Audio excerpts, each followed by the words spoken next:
man likes a woman.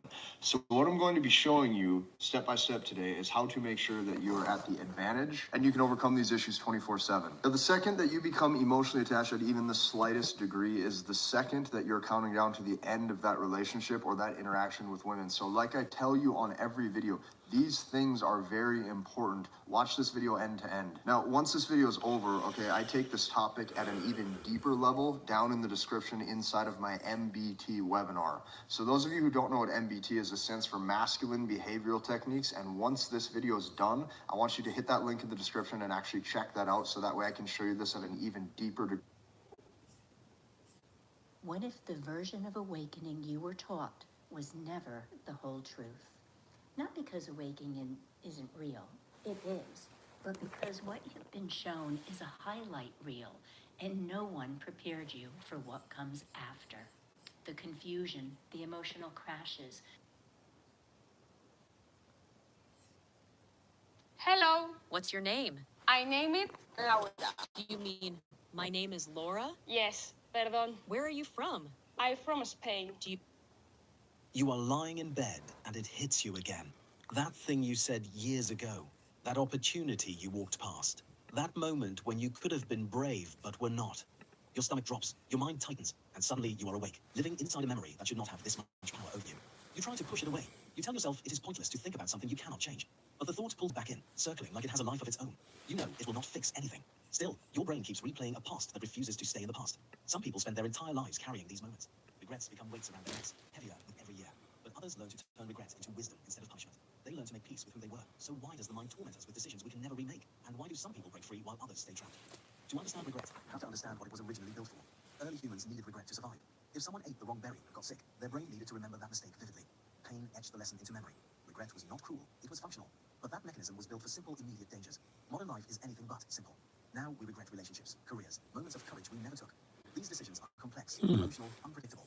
Yet your brain treats them with the same urgency it treats a survival threat. A missed opportunity feels like danger. A wrong choice feels like harm. And so the regret burns, even when the threat is long gone. Psychologists distinguish between regret. Cosmic bitch slap. I never felt love enough. And I realized no amount of fame or attention was ever going to fill that. I broke her heart, and I didn't want to be the one that was causing that kind of suffering in people I love. For people who realize chasing status or money or fame is an empty pursuit, what do you advise?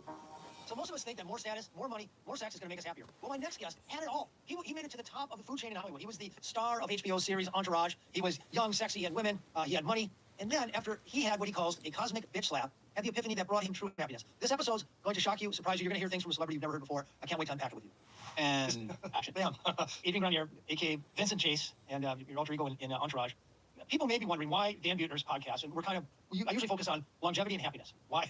The personification. Well, I'll go. I was thinking about this, and there's 4 reasons I really want to talk to you. And I'll just, in no particular order, but one of them is you and I, about a year ago, did an expedition of Blue Zone and Sardinia. I want to get your impressions of that. We never really did that alone. Number 2, and I'll just say, I was a huge fan of Entourage. My son and I, Rafa, really bonded over the show. And you were the consummate, cool Los Angeles heartthrob, chased women, but you're also a nice guy, and you were really took care of your bros, took care of your entourage. And there were so many reasons a young man would want to emulate that or aspire to that kind of lifestyle. I know there's a much deeper story to that.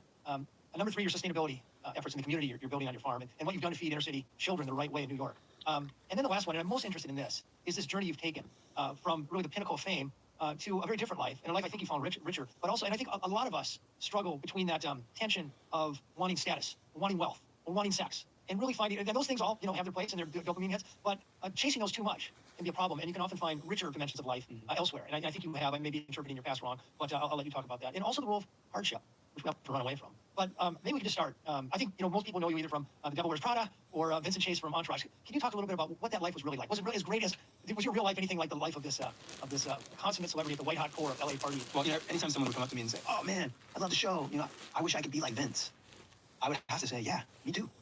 Even though I played the role, and in many ways my life attempted to emulate that character, that persona. At the end of the day, I would hang up my hair and be me. And in real life, there are consequences. Entourage was a fantasy world in which, you get to touch and taste the spoils of fame, celebrity, and consumerism without any real consequences. The boys will survive, and it's an uplift at every end of the episode. There's a little conflict, but at the end of the day, they come out on top. But real life isn't like that. So even when you were living it, because you went to the best parties, and women loved you, and you had cool friends. Thank you.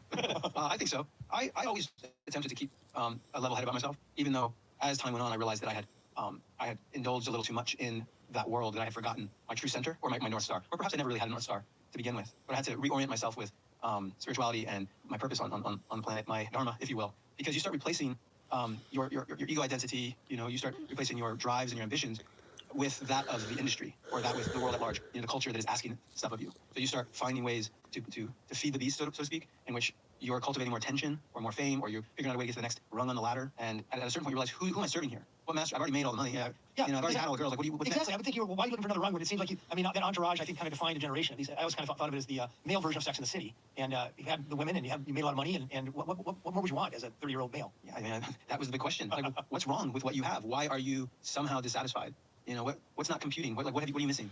And you know, you're chasing the dragon. You're chasing the peak experiences. You're chasing, you know, you say all the women. I don't know what that means, except it has something to do with maybe that carnal experience of intense pleasure that comes quickly. Not that quickly, but you know, it comes and it goes. Let's just say, and you know, and then you're always looking for the next hit. So who's the master of your life? That next experience that you're finding ways to plot your day so that you're always having that dopamine hit. Like, I mean, I look back at my schedule and I was like, oh, wake up, dopamine hit. Wake, you know, afternoon. Like, it was What was the morning dopamine? well, you know, a cup of coffee, let's just say, or you know, brunch time. Like, eat something fancy and rich and beautiful, and hang out with someone cool and interesting, and then travel the world. I was traveling, you know, once a week, twice a month, at least, somewhere cool and awesome. And unto itself, there's nothing wrong with it.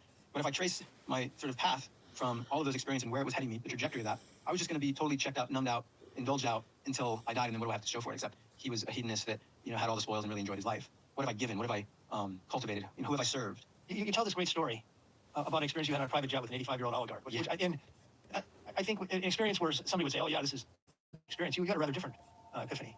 Well, yeah, I started having existential conversations with myself because there was this gnawing dread. There was something just below the surface of my awareness. I was like, something's off. I know consciously that we're not going to live forever. I know that eventually I'm going to meet my maker. But I didn't feel like that. I felt like I was going to live forever. I felt like I could consume the world. I felt like I was big enough that if I just took enough bites, I could eat everything. I could taste everything. And it was really just this delusion of grandeur and immortality that was keeping me on this ride. But it was a sickness in the brain. Like, I wasn't really in the world, in reality, in loss, in suffering, in the finite nature of life, which actually gives it meaning in depth.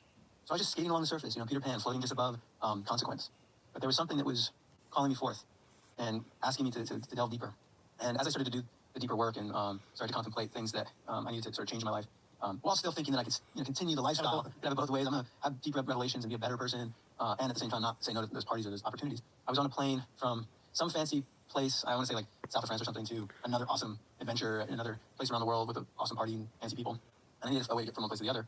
And someone says, oh, you should just hop on a plane with this oligarch. And I'm like, okay, cool. Who is he? Cool. Just call this number. And that's the way things were. They would just appear. They would just fall in your lap. And so next thing I know, I'm hopping on this private plane with this rich guy who I never met. And he was, you know, in his 80s. He was gray and older for sure. And I was like, hey, what's your name? Nice to meet you. Hey, thanks for letting me catch a ride. And that's just the way it goes, right? So I'm living large. I sit down. And onto the plane walks these 3 or 4 amazingly beautiful, young, you know, Russian-vibed ladies.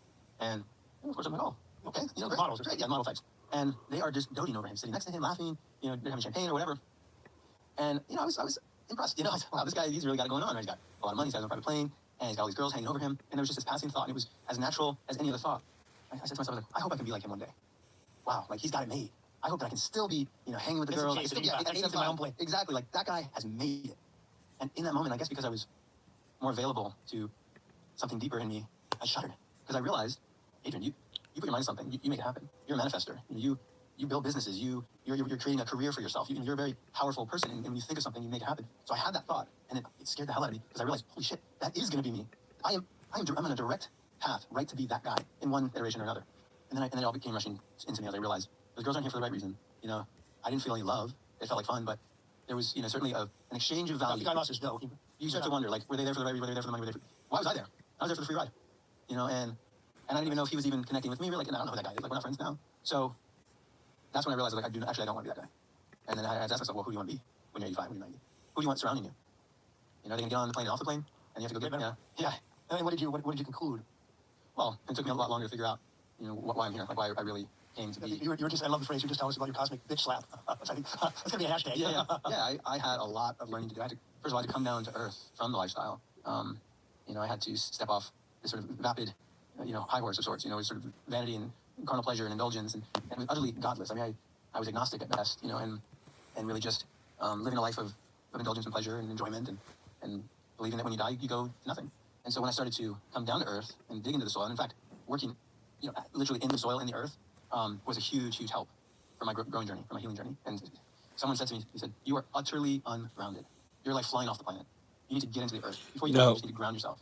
And just the process of working the soil, planting, growing food. This is some years later when you I mean, it was bought your farm. several years. Well, no, this is before then. The farm is a result of my ultimate recognition of why I'm here and what I want to do while I'm here. Okay. But just as a practice, as a meditative practice, I started a little, basically a small little garden.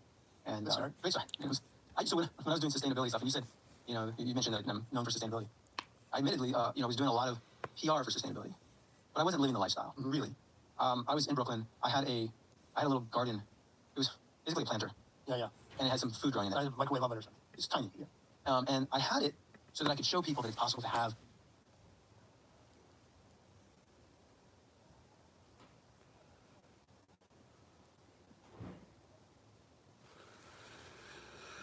BR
I love chocolate. a New York City apartment and be connected to the earth. Except I never planted or harvested or worked that soil once. I spent way too much money to have someone else do it so that I would have it. So it was an extension of my vanity. It was basically a trophy piece for sustainability. But I felt like it was my duty to represent the lifestyle. It was like virtue signaling to like the highest extent.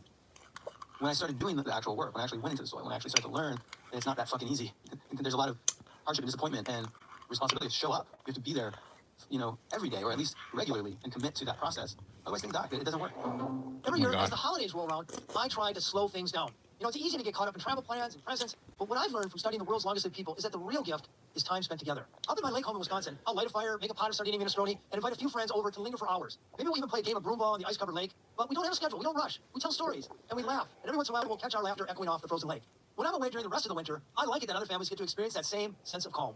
Hosting my home on Airbnb makes that There possible. was something nice about the weather in Washington, wasn't there? Gives visiting family the gift of togetherness. Have you ever thought about how your home could do the same? By hosting it, you can earn extra income that could go towards your next family trip. Even though it wasn't convenient, sometimes it was like really relaxing when it was kind of snowing. Not chasing adrenaline. I kind of liked it Living actually. in Costa Rica, the highlands of Sardinia, I've learned that adventure isn't about going further, it's about going deeper. That's why the Defender caught my attention. It's not just built for the toughest roads, it's designed for people with a purpose. A vehicle capable of great things like the people who drive it. When I'm planning a new expedition or just heading up to my lake place, I want something that feels as durable and capable as the journeys themselves. The Defender, whether the 2-door 90, the 110, or the 8-seat 130, gives you the confidence to explore wherever your path leads. Because adventure isn't just about conquering the landscape, it's about connecting with it. Oh God, I Explore hate Defender at commercials. LandRoverUSA.com. That doesn't line up with who you are. What was it that your girlfriend probably dumped you because you were doing something? I'm guessing it wasn't the dumping. The dumping was a symptom of what you were doing with your life. Am I wrong? I was not fully devoting myself to healthy things. I was choosing the escape patterns, the drinking patterns, the late night patterns, the carnal pleasures. It was all just about me and finding the comfort. It was numbing myself. I was narked out essentially, and I think she saw me most honestly. She saw that I had more to offer that I wasn't. And look, a woman is going to want you to fully show up in your fullest potential. So she wasn't going to sit around and wait and take a diminished version of me. She wanted all of me. So why, if you could have almost any woman you wanted, or a lot of really desirable women, why not just go on to the next beautiful woman? Why does one breakup so rock bottom? Well, Oh, even though I'm married, I don't see her as a possession of mine. Mm-hmm. I don't have her. So hey. what I do have now after this whole process, I have myself, which I didn't have. So I had to first get to know myself, and I knew that if I were to move on to another woman, that I would end up just repeating the same patterns, and that they were hurtful patterns, and they were destructive patterns, and they were selfish patterns. And so it wasn't even necessarily her. I needed to get right with myself so that I wouldn't repeat these. So just so I'm understanding it, the rock bottom was just more about this sort of hedonistic treadmill of constantly going after dopamine buzzes and carnal pleasures. It wasn't anything really deep or dark. It was just this pursuit of happiness or pleasure on an ever-receding horizon. So luckily, my rock bottom was a simple heartbreak. I was, and I would say more, it's just that I broke her heart. And when I looked in her Because you eyes, disappointed her. I hurt her. I was lying and I was deceiving and I thought that I was doing the right thing too. I didn't even know it. But when I saw the tears in her eyes, when I saw how much pain I caused, How did you break her heart? I was not honest with her and I let her down a love affair and we were in love and I betrayed that trust and I betrayed her sense of safety and trust in me and what's possible and, it confirmed in her heart that, I'm just another douchebag, that she can't trust me, whatever the psychology is, all those things.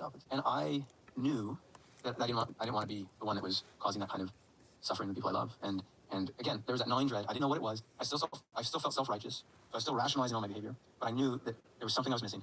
So my rock bottom essentially was self-imposed on some level. Yeah. She left me that hurt. That could have been a rock bottom. But I said, I got to go deeper. So I made an active choice to step away from all the things that I'd been indulging in, the patterns, and remove myself from all those temptations. That's when I moved to Austin. And I isolated myself in a little camper. Everybody has those cute little campers in town, like Airstreams. So I had a little camper in the back of a house on the east side. And that's when I started to work. And I walked myself deeper and deeper into myself. And I had to